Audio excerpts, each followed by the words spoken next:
lesson is continuing chapter 7 of our book, 7.2, where we are looking at the histology of bone tissue. This lesson is going to build on what we learned in Unit 2 regarding tissues.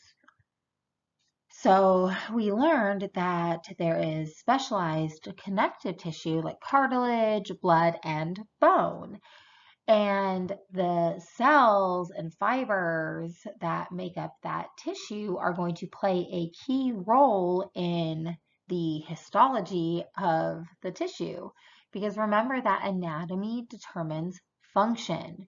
So the anatomy of the arrangement of cells in the tissue is going to determine the function of the tissue.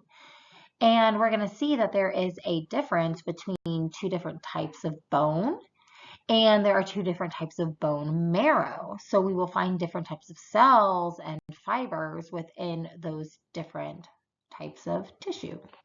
When it comes to bone, there are two different types of osseous tissue or bone tissue.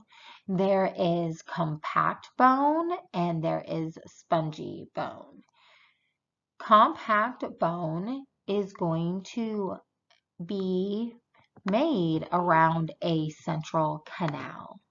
So that central canal has blood vessels and nerves within it. And then there are going to be concentric rings that go around this Haversian canal, kind of like an onion. And these concentric rings are called lamellae.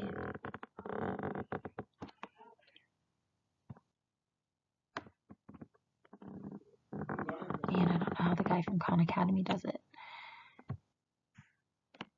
This central canal and the lamellae constitute what's called an osteon, or formerly known as a Haversian system. And these central canals will have blood vessels that will deliver nutrients throughout the bone tissue. And we have the osteon that's going to be the functional unit of the compact bone. It's what gives that bone the compressional strength. And you're going to have one osteon, and then you'll have another osteon here, and then another osteon here, and another osteon here. And these osteons will be connected by a blood vessel called a perforating canal. It's formerly known as a Volkmann's canal. And so that way nutrients can be delivered from one osteon to another, going deeper and deeper into the bone. The cells that are secreting this ground substance, creating the osteons and the concentric lamellae, they are osteoblasts. And remember that osseous tissue has collagen fibers that are embedded within the ground substance that's been calcified. And so those collagen fibers actually corkscrew down each lamellae in an opposite direction. So you'll have the collagen that kind of goes like in this direction here, and then it will corkscrew in the other direction in this lamellae. And that is going to increase the strength when we have the helical arrangement of the collagen fibers corkscrewing in opposite direction of adjacent lamellae.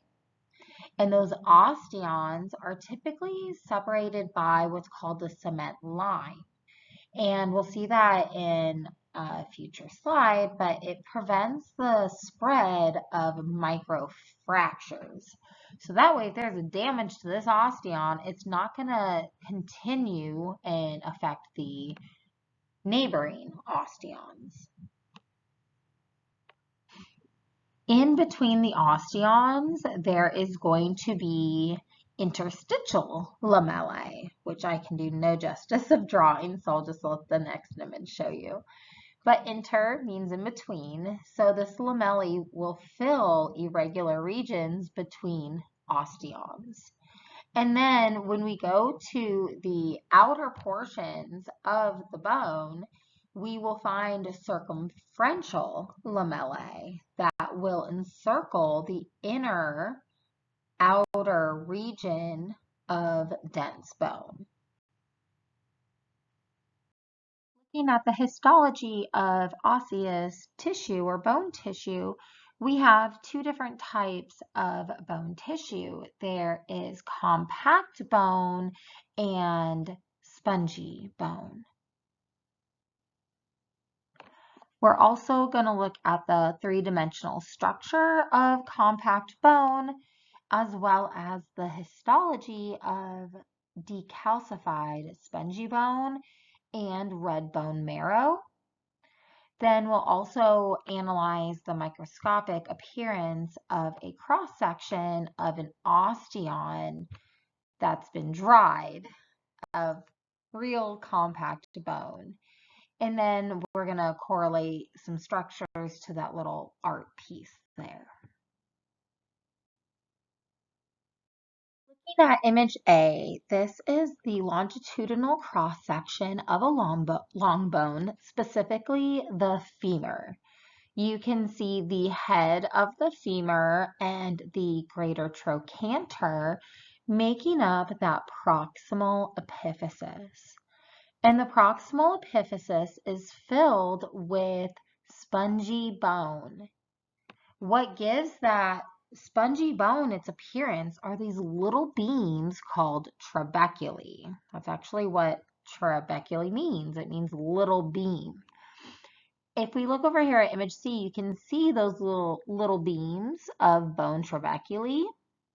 And in the spaces between the trabeculae in living tissue, it's not going to be empty space like what you see here in this dried bone. It's going to be filled with red bone marrow. Red bone marrow is the site of hematopoiesis or blood formation. And we are going to find those mesenchyme stem cells that make blood like erythrocytes and leukocytes within the red bone marrow that you can see in image C here. Those are going to contain those stem cells. Then you can see some adipose drops there too. If you look at the diaphysis of this femur, we are going to find compact bone. That will make up a bulk of the diaphysis, and it will extend into the epiphysis and line that spongy bone all the way around, creating a nice, sturdy, strong border. That diaphysis is going to not be completely full of compact bone because our bones would be really heavy. So it's actually going to be hollowed out, and that hollowed internal component of the diaphysis is called the medullary cavity. And in adults, that medullary cavity is filled with yellow bone marrow. And this tissue, when it's in a living person, is very dynamic. It is living, and it's actually replaced every 7 years. So this tissue is highly innervated with nerves and blood vessels.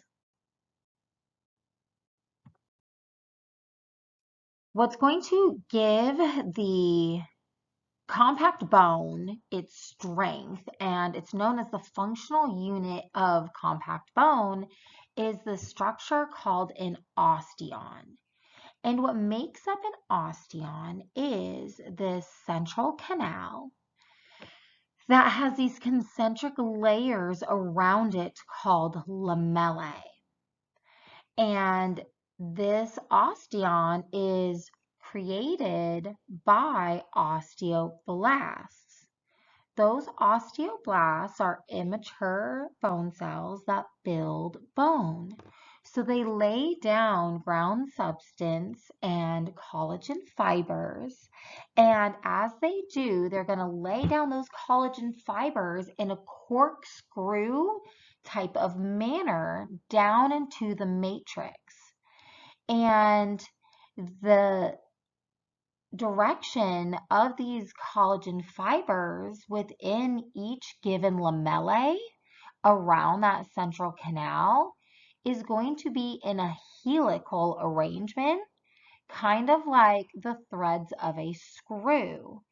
The coils are going to go in one direction in one lamellae, and they're going to go into the opposite direction in the next lamellae, and that will enhance the strength of the bones in the same way that like plywood works. Plywood is made of thin layers of wood with the grain running in different directions from one layer to the next. In areas where the bone must resist tension or bedding, the helix is loosely coiled like the threads of a wood screw, and the fibers are more stretched out on the longitudinal axis of the bone. So this is going to give lots of compressional strength. In weight-bearing areas where resistance to compression is more important, the helix is going to be more tightly coiled, like the closely spaced threads of a bolt, and the fibers are going to be nearly transverse.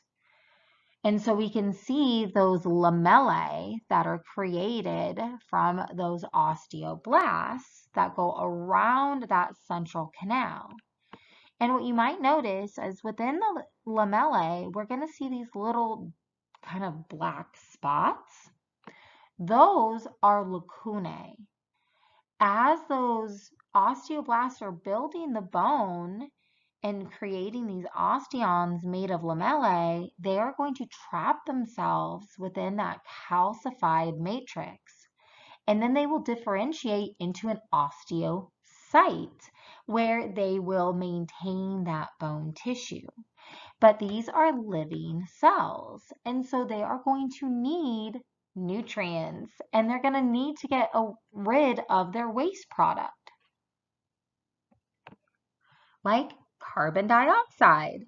So we're going to see that the osteons have some structures that are going to connect them to their blood supply. So the blood supply first has to penetrate through that periosteum.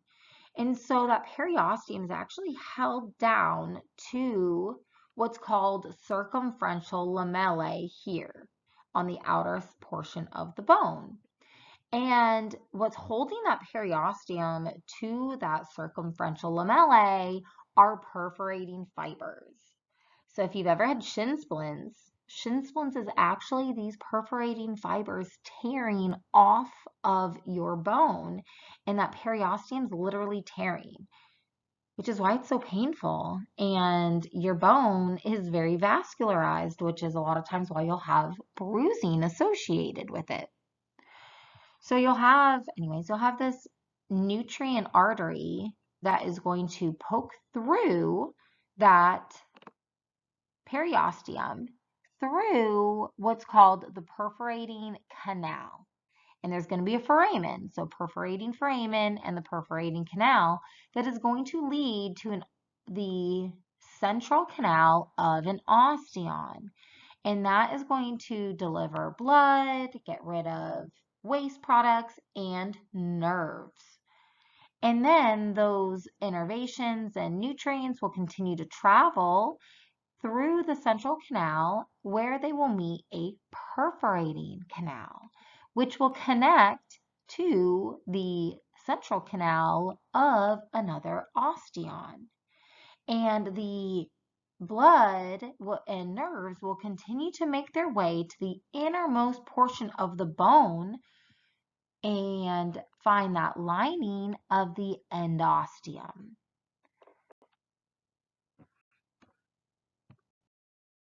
The skeleton receives about half a liter of blood per minute, right? That's a lot of blood.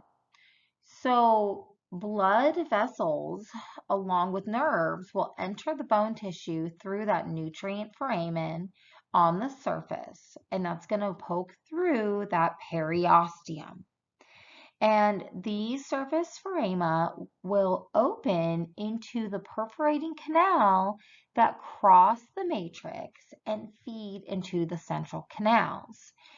The innermost osteocytes around each central canal will receive nutrients from these blood vessels and pass them along through their gap junctions to neighboring osteocytes. They will also receive waste from their neighbors and convey them towards the central canal for removal by the bloodstream.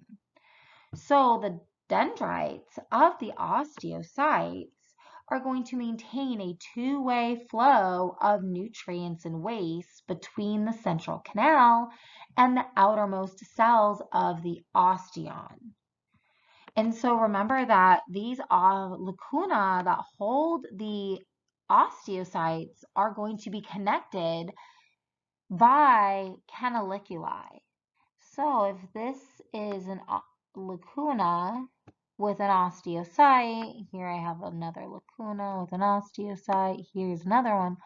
All of these are connected by these little canal-like projections, and those all eventually connect to this central canal.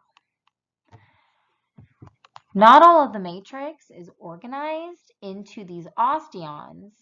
The inner and outer boundaries of dense bone will be arranged in the circumferential lamellae that you can see really nicely in this diagram here.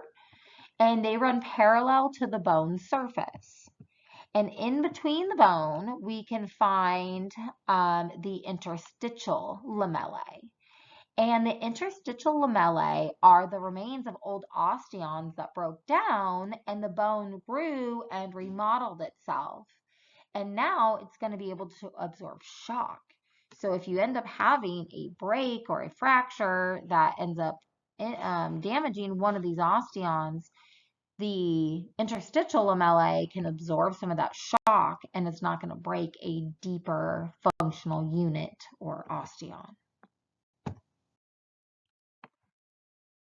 So here is that image again where we can see the surface anatomy of not just that compact bone of the diaphysis, but also the spongy bone. So we're going to look at that spongy bone anatomy and the little beams that form the epiphyses. Bone consists of a lattice of delicate slivers called spicules, which means rods or spines, and trabeculae, which are little beams. And although they're calcified and hard, it's named for its sponge-like appearance. It's also covered with an endosteum, just like the compact bone, and it's permeated by spaces that are filled with red bone marrow.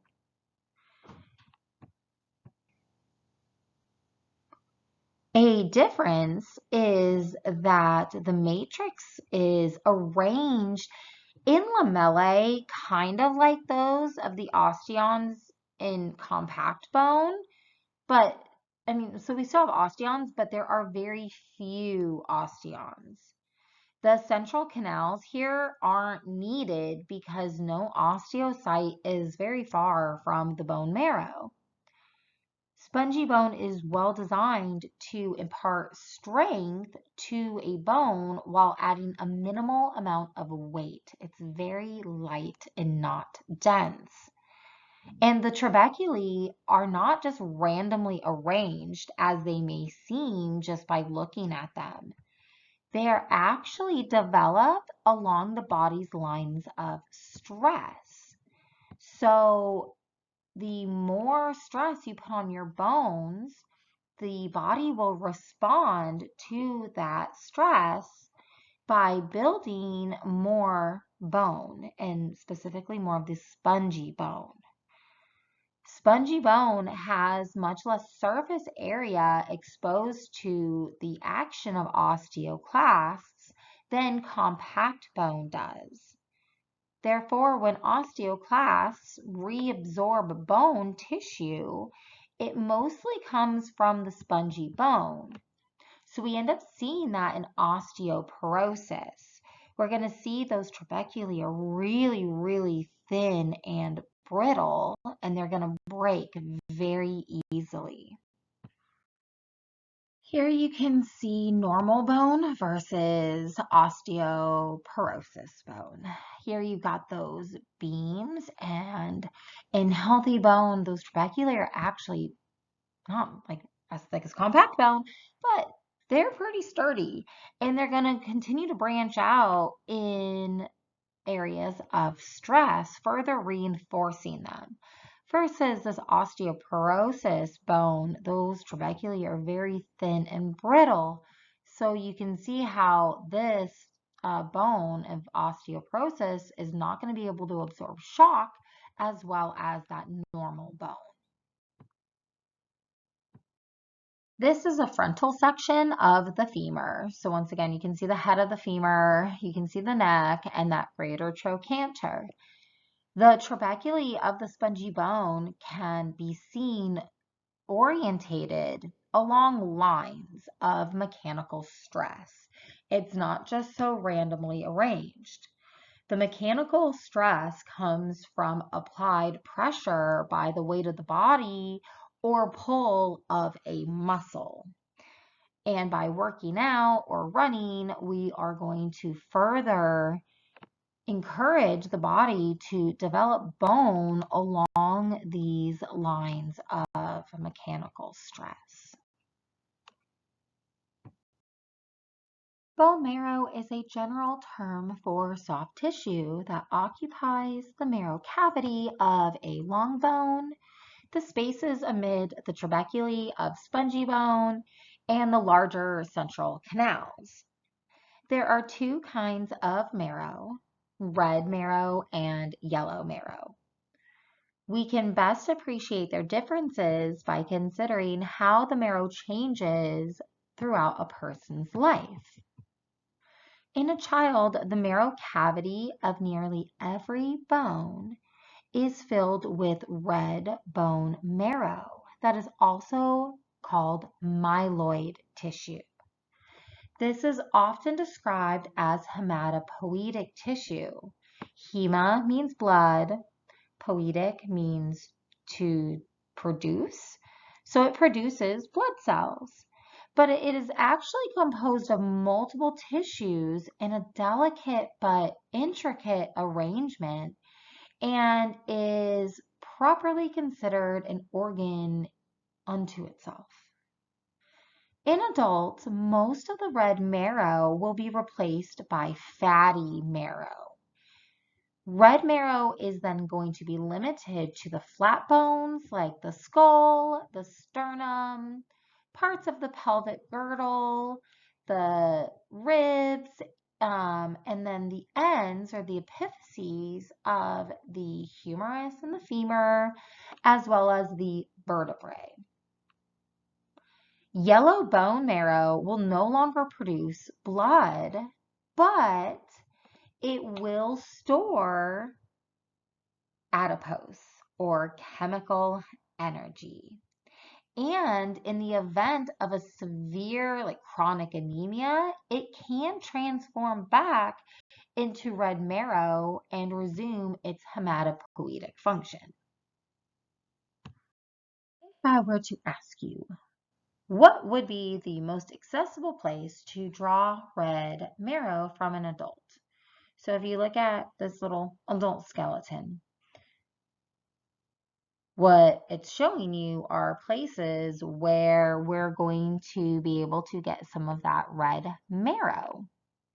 And so if you think about the question, where can I easily get to these bones? Well, the answer is places where bones will come into close contact of the skin, such as the hips or that sternum. And we'll see you next time to talk about bone development.